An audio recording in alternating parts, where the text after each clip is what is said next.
Hello viewers, welcome back to the channel. Friends, ఈరోజు healthy రెసిపీస్లో మనం గోవా హల్వా ఏంటి ఆశ్చర్యపోతున్నారా? అన్ని హల్వాలు చూసాం, గోవా హల్వా ఏంటంటేనే ఖచ్చితంగా ఈ రెసిపీని మీరు ఖచ్చితంగా ట్రై చేయండి. చాలా ఈజీగా ఉంటుంది, చాలా టేస్టీగా కూడా ఉంటుంది అండ్ హెల్దీ కూడా. సో ప్రొసీజర్లోకి వెళ్ళే ముందు ఎవరైతే నా ఛానల్ని ఫస్ట్ టైం చూస్తున్నారో సబ్స్క్రైబ్ చేసుకోండి. అలాగే పక్కనే ఉండే బెల్ ఐకాన్ని మర్చిపోకుండా క్లిక్ చేసుకోండి. నేను చేసే ప్రతి ఒక్క వీడియో మీకు అప్డేట్ అవుతుంది నోటిఫికేషన్ ద్వారా. సో ఫ్రెండ్స్, ప్రొసీజర్లోకి వెళ్ళే ముందు మనం ముందుగా బాగా పండిపోయిన జామ పళ్ళను తీసుకోవాలి. మనం మార్కెట్ నుంచి తెచ్చుకుంటాం కదా, మిగిలిపోయిన జామ పండ్లను పడేయకుండా ఒకసారి ఇలా హల్వా చేసి చూడండి. ఎంతో టేస్టీగా ఉంటుంది. మళ్ళీ మళ్ళీ కూడా తినాలనిపించే ఈ జామ పండు హల్వా చాలా టేస్టీగా ఉంటుంది. ఇప్పుడు ఇలా 1 కిలో వరకు జామ పళ్ళను తీసుకొని వీడియోలో చూపించిన విధంగా ఫ్రంట్ అండ్ బ్యాక్ బాగా కట్ చేసేసుకోవాలి. ఇవి బాగా శుభ్రంగా కడుక్కున్న తర్వాత ఇలా ముందు వెనుక నల్లగా ఉండే ఈ పార్ట్స్ని తీసేసి అన్నీ కూడా ఒక బౌల్లో తీసుకోవాలి. ఇలా అన్నింటిని కూడా క్లీన్గా కడిగేసి బ్లాక్ అంతా తీసేసి శుభ్రంగా ఉంచుకోవాలి ఈ జామపళ్ళను. ఇప్పుడు వాటర్ని బాగా బాయిల్ చేయాలి. ఈ మరుగుతున్న వాటర్లో ముందుగా మనం శుభ్రపరచుకున్న ఈ జామపళ్ళను ఈ వేడి నీళ్ళల్లో ఉంచాలి. ఒక 10 నిమిషాల పాటు బాగా బాయిల్ చేయాలి ఈ జామపళ్ళన్నింటినీ. సో ఇలా అన్ని జామకాయలు కూడా బాగా ఉడికాక స్టవ్ ఆపేసేసి జామపళ్ళన్నిటిని పక్కన ఉంచుకొని కొంచెం ఆరే వరకు ఉంచుకోవాలి. ఆరిన తర్వాత పైన ఉండే తోలుని కూడా తీసేయాలి. ఇలా మొత్తం తోలుని పీల్ ఆఫ్ చేసినట్లయితే మనకి జ్యూసీగా మెత్తగా మనకి జామపళ్ళ నుంచి జెల్లీలాగా వస్తుంది. ముందులో లోపలగా ఉండే విత్తనాలను కూడా తీసేయాలి. ఒక స్పూన్ తీసుకొని లోపల ఉండే విత్తనాలన్నింటినీ కూడా తీసేసాక మనకి ఇంకా జామ పండ్లో ఉండే గుజ్జు మాత్రమే మిగలాలి. ఇలా అన్ని జామ పళ్ళకు కూడా విత్తనాలను పైన ఉండే తొక్కును తీసేసి ఇలా గుజ్జును మాత్రమే సపరేట్ చేసి పెట్టుకొని పక్కన పెట్టుకోవాలి. ఇలా అన్నింటిని కూడా చేసేసి పక్కన పెట్టుకొని ఈ అన్ని గుజ్జును కూడా మనం ఒక జార్లో తీసుకోవాలి. ఈ తోలు అనేది కొంచెం ఘాటుగా ఒగరుగా ఉంటుంది కాబట్టి పైన ఉండే తోలంతా కూడా తీసివేయాలి. అలా తీసేసినట్లయితే మనకి ఈ హల్వా మరింత టేస్ట్ అనేది ఇస్తుంది.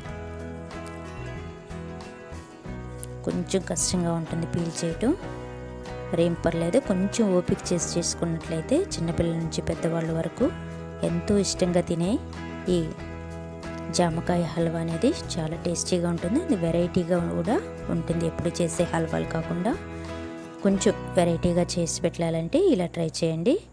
జామకాయలు కూడా వేస్ట్ అవ్వకుండా హెల్తీగా మనకి ఈ రెసిపీ అనేది రెడీ అవుతుంది.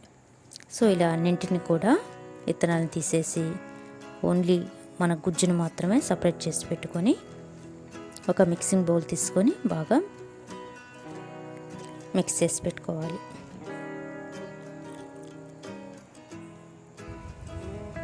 ఇవి పుల్లగా చాలా టేస్టీగా ఉంటుంది ఈ జామ పళ్ళ హల్వా. సో ఇప్పుడు ఒక మిక్సీ తీసుకొని ముందుగా మనం సపరేట్ చేసి పెట్టుకున్న ఈ జామ పళ్ళ గుజ్జును మొత్తం కూడా మిక్సీలో వేసేయాలి. ఇక్కడ ఎటువంటి వాటర్ అనేది యాడ్ చేయకూడదు, ఎందుకంటే దాంట్లో వాటర్ కంటెంట్ అనేది కరెక్ట్గా ఉంటుంది. ఇలా ఒక 2 నిమిషాల పాటు మెత్తగా గ్రైండ్ చేసి పెట్టుకొని పక్కన పెట్టేసుకోవాలి. సో చూడండి, మనకి జామపళ్ళు గుజ్జు ఎంత క్రీమీగా రెడీ అయిపోయింది.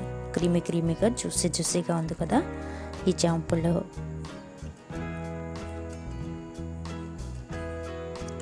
ఈ మిక్సర్ని అంతా కూడా ఒక బౌల్లో తీసుకొని మీడియం ఫ్లేమ్లో బాగా కలుపుకోవాలి.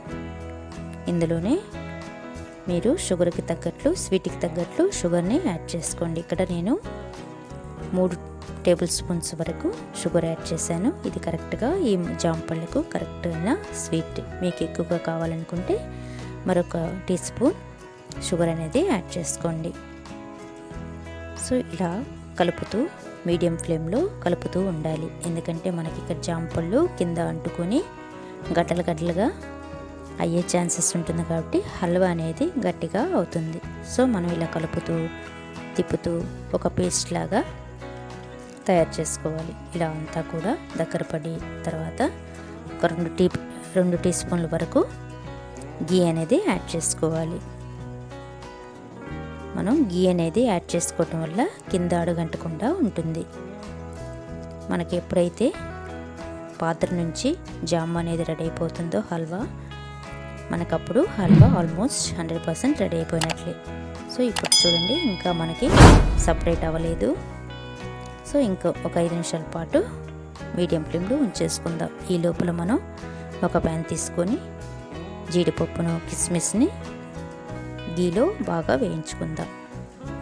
ఈ రోస్ట్ చేసిన తర్వాత కొంచెం గోల్డెన్ బ్రౌన్ కలర్లో వచ్చే వరకు ఫ్రై చేసుకొని పక్కన పెట్టేసుకుందాం.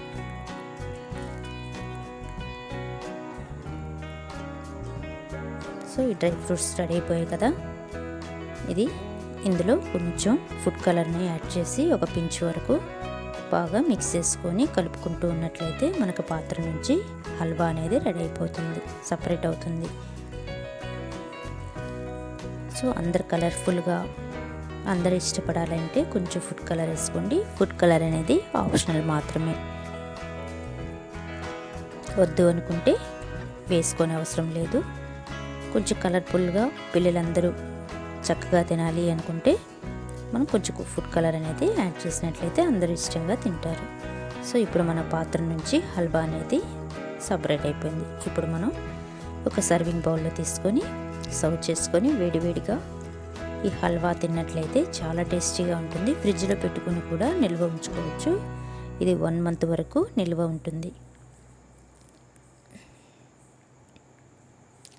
సో ఇప్పుడు మొత్తం హల్వాని ఒక పాత్రలో తీసుకొని సర్వ్ చేసుకొని ఇలాగే డైరెక్ట్గా మనం ఫ్రిడ్జ్లో క్లోజ్డ్ కంటైనర్లో ఉంచుకొని ఫ్రిడ్జ్లో నిల్వ చేసుకోవచ్చు, లేదంటే అప్పటికప్పుడే సర్వ్ చేసుకోవచ్చు.